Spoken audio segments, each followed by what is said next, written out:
Guys, welcome back to another vlog. It's a bit chaotic today because I am kind of in the middle of pouring candles.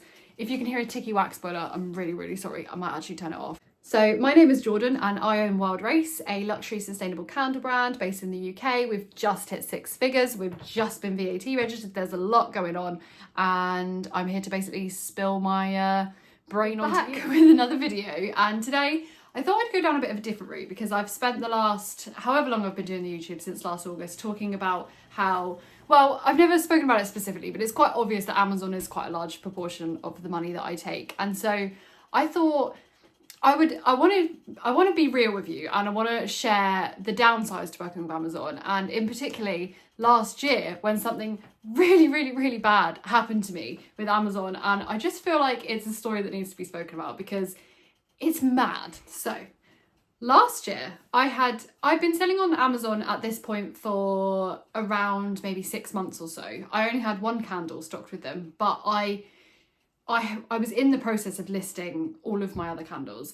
I'm really sorry about the state of me. I have not had time to wash my hair and it just looks horrendous. I also have loads of roots because it's being done next week. Anyway, I hadn't been on Amazon very long and I was in the process of listing some new stuff on there, so only 2 candles. So it was going to go from 1 candle to 3 candles, and I listed the 2 new ones and everything was going great. They were selling really well and it was like, I was amazed. I was like, this is going to be so good. It's going to be such a good year. And then I get a notification from Amazon saying that I needed to verify who I was. So I obviously messaged back and was like, yep, no problem.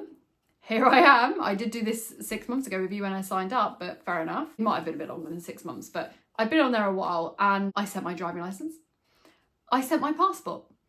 I was then asked for national insurance, I think, so I sent that. I then sent all my tax, what's it called? You know, your unique taxpayer reference, I sent that. I sent every single thing that, like, utility bills. At this point, there was no other way of proving who I was, like, other than jumping on a video call with me and me being like, yeah, it's me. Like, it was a bit ridiculous.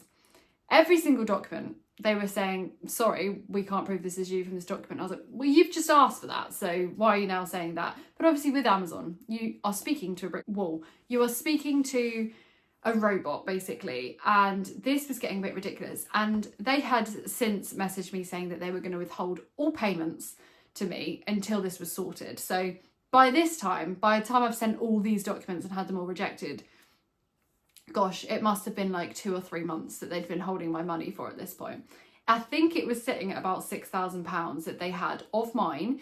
And bear in mind, you're still having to send new stock because you're selling out and you don't want to lose momentum on the listing. So I was still having to send stock. So not only was I down the 6,000 that they hadn't sent me, but I was down however many hundreds of candles that I'd sent to them as well, ready for like future orders. I was taking it up with like the higher up people you complain to. Oh my God, did you hear my wax boiler? It was an absolute shit show and I was contacting whoever I possibly could. I was going backwards and forwards with different sections of the complaints. Then I have luckily a connection with Amazon in a way, and he was able to escalate this to a different department who you can't really contact by yourself. They then basically messaged back and were like, what the hell's happening? By this time we're about like 5 months of them holding my money. And essentially what happened was they said to me, we don't know what's going on. Like, this department doesn't really make any sense, kind of thing. Send me a blank piece of paper. Send me a blank Word document and I'll approve it. And this is after 5 months. By this time, I think they had £8,000 or something of my money. I was like, I had to put on my social media. I had to, like, I was like, guys, like, I had to do a sale. I was like, I need support. Like, we were about to not be able to pay the mortgage. Like, this was really bad because I was drowning in not having that money and also trying to replenish the stock constantly. So I'd used like 8 grand essentially of my own money to send back 8 grand's worth of stock, you know, so that I keep them with the right amount of stock. Oh my God, it was so stressful. So I sent this blank document and I would say within 24 hours, it was finally approved and my account was reinstated, and I was then only allowed, I think, 25% of the 8 grand. This is how stupid it is working with them. So I was allowed 25% of that money, so that got sent through, and then the rest was split over the next like 3 payments, so over like a month and a half. It's an absolute joke, and this is what working with Amazon is like. So I know a lot of you, oh my god, this is great, like please let us know how to join Amazon, let me know how to use Amazon. It is dreadful. Like if I didn't have to work with them, I 100% wouldn't, but I do make a lot of money on there, and when you don't have an issue, it's great. It's like a great platform for reaching people and for sales, but it is the most stressful thing in the running of my business by far. Like, it is so much more stressful. Markets, online sales, running out of stock, places not having the stock, customer complaints, customer emails, like all this kind of stuff. Nothing touches the stress that Amazon bring me, usually on a daily basis.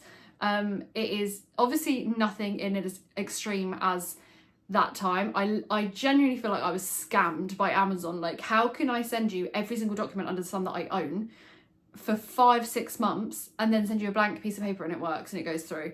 And I'm sitting here constantly worried that someone's going to flag up their end, although it's all AI, I guess, but someone's going to flag up that they have a blank piece of paper for my documents, and it's going to happen again. And so for me, it's like a big part is building up my business sustainably through other platforms, because it's going to happen. Something will happen again with Amazon where this is going to happen to me, and it's just about prepping as much as I can to survive when they inevitably hold my money for a large amount of time, because it just happens. And I see people post about Etsy and problems they have with Etsy and things like that. I know a lot of people had their accounts deactivated. I don't know a huge amount about that because it didn't happen to me, but Amazon is like way worse. Etsy's like playground, school playground compared to Amazon. Amazon feels like you're constantly being robbed and you're constantly fighting for your life. It is just a horrible platform, really. And I just wanted to make this clear because I know a lot of people are like, obviously I'm running a 6-figure business. I am successful, and so obviously part of that I do owe to Amazon, and I am very grateful for having that platform for reaching new people. But I just want it to be clear how scary and how much of like a dark side Amazon has, because I really feel like it does, and I don't feel like it's spoken about openly. I mean, even I'm like a bit nervous posting this. I'm gonna get flagged down for like slagging them off, but I'm like a tiny little dot of grain of sand compared to Amazon. But yeah, it's a great platform, but my god, is it stressful. And then you've got other stuff like the reviews and the fees. We won't talk about the fees that constantly go up. It feels like every single month. So you're just earning less and less and less. Then you've got the fact that they last year decided to put me forwards for this offer. So you know, like when you go below an Amazon listing and it will say like, if you buy this and this, you can have it for cheaper. And it always suggests like 3 things. So that costs me, and I lose so much money to that. And when I said to them, could you like take me off of that? I don't want to be part of that. They're like, no, we choose which items are part of that deal. So I lose that money. They don't offer that. It's not an Amazon like gift. It comes from us as the sellers, which is just so harsh. And that's like sometimes like another 2 or 3 quid off of my own profits, which is nothing after Amazon take all theirs anyway. So I hope this has given you a little insight to the other side of Amazon, because it is not all rainbows over here. It is very stressful, and by far the hardest part about running my business is Amazon. Obviously lots of nice things which you've seen in all my other videos, but I just wanted to make it very clear that it is not all it's cracked up to be, and there is a lot more stress to it. So don't go into it naively if you are joining, and don't go into it thinking like this is just going to be great, because it is going to cause you a lot of stress. It just is. No matter what business you are, it's going to be stressful. So yeah, I better jump back to pouring candles now. You'll see me on the vlog on Sunday. It's been a very hectic week, but I'm really liking this video so far this week. I've done a lot of like time lapses where you can see what I've been up to, and yeah, we're gonna smash the rest of the week. So happy Wednesday, and I'll catch you on Sunday.